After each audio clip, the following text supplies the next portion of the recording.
দিচ্ছি, যারা সতর্ক হতে চান সতর্ক হয়ে যান। যারা বেআইনি কাজকর্ম করছেন তাদেরকেও আমরা সংশোধিত হতে এবং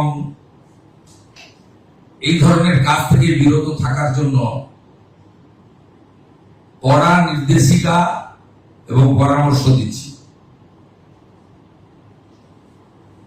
দ্বিতীয়ত, গত কয়েক বছর ধরে আগের সরকার আলু চাষীদের উপরে অত্যাচার করেছেন, আলু ব্যবসায়ীদের উপর অত্যাচার করেছেন। আমরা মুখ্য সচিব, প্রিন্সিপাল সেক্রেটারি পশ্চিমবঙ্গ একটি নোটিফিকেশন করে এগ্রিকালচার যারা প্রোডাকশন করেন, includes potato, food grain, well seed, fruits, vegetable, এটা অন্য রাজ্যে পাঠানোর ক্ষেত্রে বিশেষ করে আলু চাষি, আলু ব্যবসায়ীদের যে যন্ত্রণা আগের সরকার দিয়েছেন, আমরা সেটা আজ থেকে বন্ধ করলাম এবং কোন ইন্টারস্টেট বর্ডারে কোন ল এনফোর্সমেন্ট অথরিটি কোন ফার্মার্স এবং কৃষিজ ফসল বা প্রাণী সম্পদ উৎপাদনকারীদেরকে, ক্ষুদ্র ব্যবসায়ীদেরকে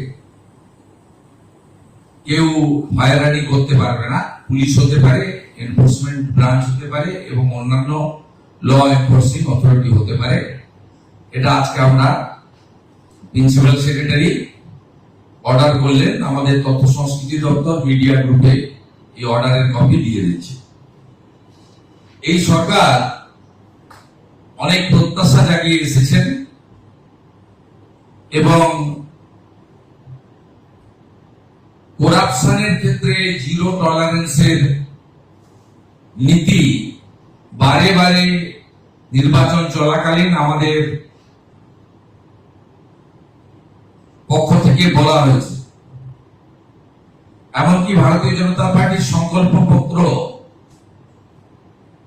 সেক্ষেত্রেও আমরা বলেছি প্রাতিষ্ঠানিক দুর্নীতির ক্ষেত্রে ব্যবস্থা হবে। সেই আপনারা দেখতে পারবেন কয়েকদিনের মধ্যে আমরা আগামী ক্যাবিনেটে হয়তো এই বিষয়ে সিদ্ধান্ত কিছু নেব। শুধু সিদ্ধান্ত নয়, কার্যকর। আমরা যেটা আজকে সই করলাম, সিবিআই 4টি মামলা গত 4 বছর আগের মুখ্যমন্ত্রী, স্বরাষ্ট্রমন্ত্রী, বিধায়ক আটকে রেখেছিলেন। প্রসিকিউশন বা চার্জশিটের ক্ষেত্রে স্যাংশন, অর্থাৎ যে সমস্ত আধিকারিকরা দুর্নীতিগ্রস্ত তাদের বিরুদ্ধে সিবিআই বা অন্যান্য কোর্ট নিযুক্ত তদন্তকারী সংস্থা তারা